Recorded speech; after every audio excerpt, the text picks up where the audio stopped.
Santé, éducation sur la 107.0 Algouma FM. 107.0 Algouma FM.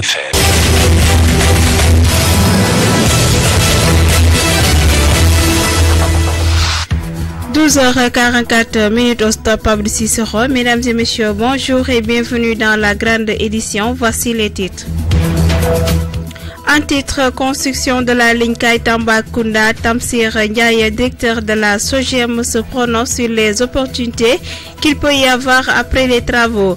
Journée de promotion de la santé dénommée Diapna Si Show sera organisée à la place de la mairie à partir de 16h sous le thème l'accouchement dans une structure de santé. Affaire APS Bamba Kassé face à la presse ce lundi. La page sportive bouclera notre édition et portera la signature de Madame Keita Awaba. Tout de suite, le développement. Présentation Simone Bambouki.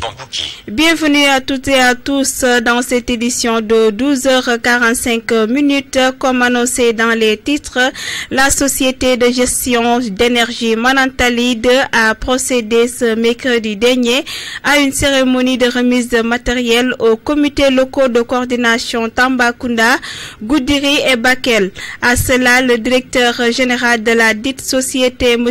Tamsir Ndiaye, a évoqué que la construction de la ligne Kaï-Tambacounda servira de doubler les possibilités de transit.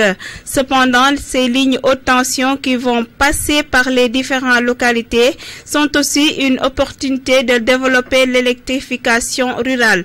Écoutons Tamsir Ndiaye, DG de la SOGEM au micro de Sorna Danjo. C'est donc le sens de la construction de cette ligne Kaï-Tamba qui va servir donc de doubler en fait les possibilités de transit, mais aussi même du point de vue géographique, parce qu'il y a déjà une ligne qui passe par la région du fleuve pour aller à Tobène pour servir Sénélec, pour aller à Nouakchott, pour aller à Bamako. Mais aujourd'hui, en faisant cette ligne qui passe par Tamba, on aura la possibilité demain, s'il y a un problème sur le réseau de l'autre côté, on bascule sur ce réseau pour éviter des coupures. C'est la même chose qu'on va faire en doublant la ligne Bamako Manantali et en doublant la ligne qui va vers Mauritanie, Kaï-Kifa. Donc on est toujours dans cette logique des instructions données par nos États à augmenter la production mais aussi à augmenter la capacité de transit. D'autant plus que, je le disais tout de suite au gouverneur, ces lignes haute tension qui vont passer par les différentes localités sont aussi une opportunité demain de développer l'électrification rurale, parce qu'à partir de ces lignes haute tension, il y a des installations qui peuvent être faites pour avoir de la basse et moyenne tension pour desservir. Mais également, ça ouvre des opportunités pour des investisseurs futurs qui voudraient investir dans la région parce qu'ils auront l'énergie nécessaire pour faire fonctionner leurs entreprises. Donc tout ça, c'est des enjeux importants de développement. Et c'est important de l'expliquer aux populations pour que tout le monde se prépare à valoriser au mieux en fait ces investissements que l'OMVS est en train de faire avec les États membres de l'OMVS, avec l'accompagnement des autorités. Vous écoutez Algouma FM, la voix du Sénégal oriental. Ensuite, toujours dans cette édition, sur ses propos, M. Ndiaye a aussi remercié le gouverneur Omar Mamadou Baldé de son accompagnement sur ce projet et est revenu sur la phase d'indemnisation qui est pour bientôt. Écoutons-le toujours. Je tiens à profiter de votre micro pour remercier à nouveau le gouverneur de Tamba qui est là et qui, depuis sa prise de service, a pris à bras le corps l'accompagnement de ce projet, en a fait son projet et a énormément travaillé pour que les populations comprennent, pour que les autorités adhèrent au niveau local, au niveau des centres de santé. Et c'est pour ça que je disais tout de suite dans mon intervention que c'est la première fois que je vois un projet aussi complexe et difficile socialement où on n'a pas encore de problème important à relever. Et on souhaite que ça continue jusqu'à la phase indemnisation et libération complète. Et j'ai confiance parce que ce que j'ai vu aujourd'hui, la mobilisation des autorités locales, que j'ai vu des forces de défense, des autorités administratives, me rassure que nous sommes sur le bon chemin sous la coordination et la protection du gouverneur à qui on rend vraiment un hommage. Et c'est pas des paroles en l'air, c'est vraiment des paroles très sincères parce que nous connaissons le gouverneur avant qu'il vienne à Tamba. Il a eu à travailler avec nous dans le cadre de l'OMVS avant de venir à Tamba. Donc nous connaissons la personne et nous connaissons son engagement au niveau de l'OMVS, en tout cas pour tout ce qui est projet d'intégration régionale. Vous écoutez Algouma FM, la voix du Sénégal oriental. Le district sanitaire de Tambacounda, avec l'appui du projet USAID NEMA, organise une grande manifestation dénommée Japnasi Show ce samedi 15 février 2020 à partir de 16h au jardin de la mairie de Tambacounda avec comme thème principal l'accouchement dans une structure de santé. Écoutons monsieur Diagili Koitea, coordinateur chargé de la communication pour un changement social de comportement dans le cadre du projet USAID NEMA au niveau de Tambacounda et Kédougou. Merci. Nous appuyons le district sanitaire de Tambacounda avec la région médicale pour l'organisation de cette manifestation Japnasi Show. De quoi s'agit-il? Il s'agit d'appuyer le district pour booster l'adoption de comportements sains en matière de santé, en mettant en compétition 5 couples modèles avec comme thème principal l'accouchement dans les structures de santé. Il s'agit de questions-réponses qui vont être menées avec ces couples modèles afin de sortir un couple gagnant qui va montrer effectivement que la santé est un problème de couple. Ainsi, nous attendons à ce que les participants, les autorités qui vont venir, les maires, les guides religieux, les infirmiers chefs de poste, les badjonogor, les autres acteurs communautaires et tout ça sous l'impulsion de l'autorité administrative, le préfet, que ces autorités, ces représentants des différentes localités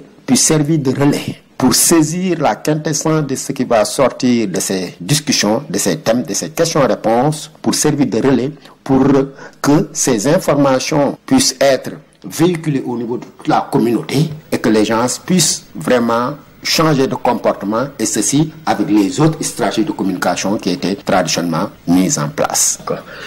Vous écoutez Alkouma FM, la voix du Sénégal oriental. C'était le reportage de Maké Danyero.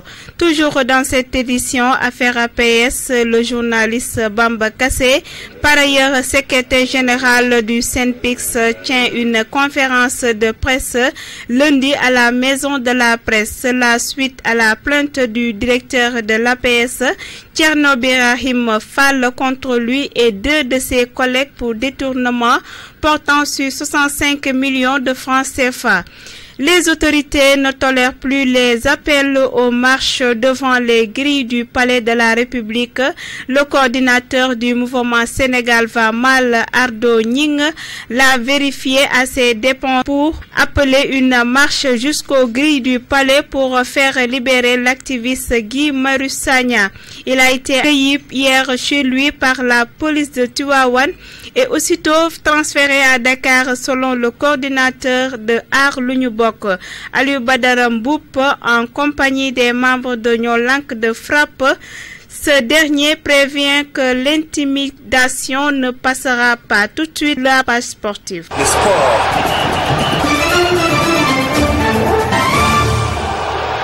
La page sportive, c'est l'affaire de Madame Awa Keita. Bonjour. Bonjour, Simone. La page sportive, de quoi pouvons-nous parler? Parlons d'un tournoi de football qui sera organisé du 17 février au 4 avril par des organes de presse de la région de Tambacounda. Selon Pape Medoune Ndiaye, agent technique à la RTS, des mesures fermes sont prises par le gouverneur pour éviter d'éventuels incidents. Pape Medoune Ndiaye est au micro de Awa Keita.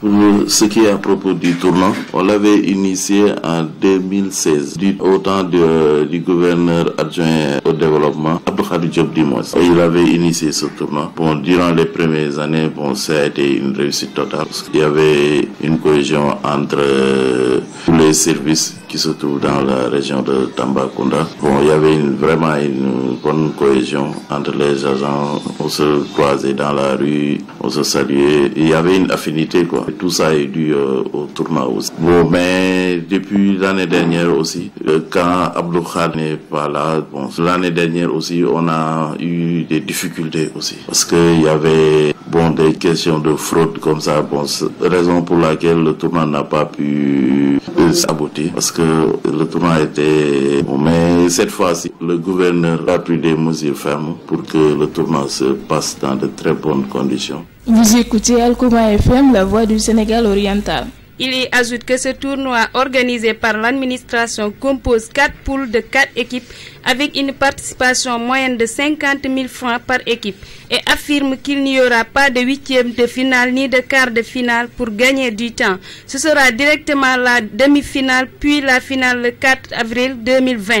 Écoutons-le toujours au micro de Awa Baketa. Bon, le tournoi débute le lundi 17 février, parce qu'on avait déjà fait le tirage des poules. Ensuite, on a fait le tirage des rencontres. Que c'est 4 équipes, c'est 4 poules de 4 équipes. 4 poules de 4 équipes. Ça fait 16 équipes. Chaque équipe participe moyennement 50 000 francs. C'est pour c'est pour l'organisation du tournoi. Bon, et d'autres pour peut-être aussi des récompenses pour les équipes qui iront jusqu'au bout. C'est pour cela qu'on a pris 16 équipes. Et chaque poule, il y a 4 équipes. Et chaque poule, il n'y a qu'une équipe qui sort. Il n'y a pas de quart de finale ni de huitième de finale. C'est automatiquement demi-finale et finale. Parce que c'est un problème de timing aussi. Parce que le stade aussi, c'est l'ouverture du championnat régional de football. Parce que c'est la priorité aussi de l'estade.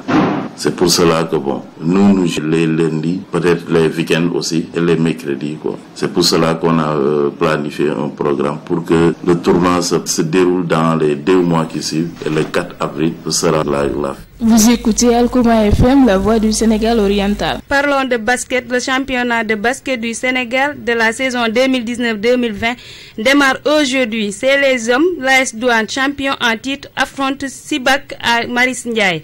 En sport toujours, Manchester City exclu de la Ligue des champions pour les 2 prochaines saisons. Le club anglais est accusé d'avoir détourné le fair play financier. Les citoyens écopent également une amende de 30 millions d'euros. Sport toujours pour la Liga aujourd'hui, Amiens reçoit Paris Saint-Germain à 16h30. En Angleterre, Premier League, 26e journée, Southampton-Burnley, match en cours. Norwich City, Liverpool à 17h30. Sadio Mané et Milner prêts. Retrouver en Espagne la 24e journée de la Liga. Barça Getafe à 15h. Villarreal Levante à 17h30. Granada Real Valladolid à 20h. 0 minute. Demain, Real de Madrid accueille Celta Vigo à 20h. Enfin, au Sénégal, 10e journée, championnat du Sénégal. Djaraf accueille Ndiambour de Louga à 17h, 0 minute. Merci, c'était tout pour la page sportive, Simone. Merci à toi, Madame Keita, pour la présentation de la page sportive. Tout de suite, le rappel des titres.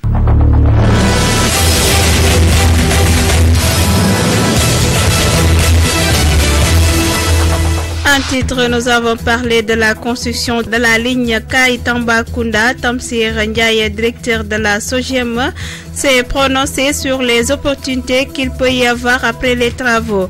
Journée de promotion de la santé dénommée Diapnasi Show sera organisée à la place de la mairie à partir de 16h sous le thème l'accouchement dans une structure de santé. Affaire APS Bamba cassé face à la presse lundi. La page sportive a bouclé notre édition et a porté la signature de Madame Keita Aoba. Merci de rester fidèle à la 107.0. Nous vous donnons rendez-vous à 17h pour un flash info et bonne fin de journée.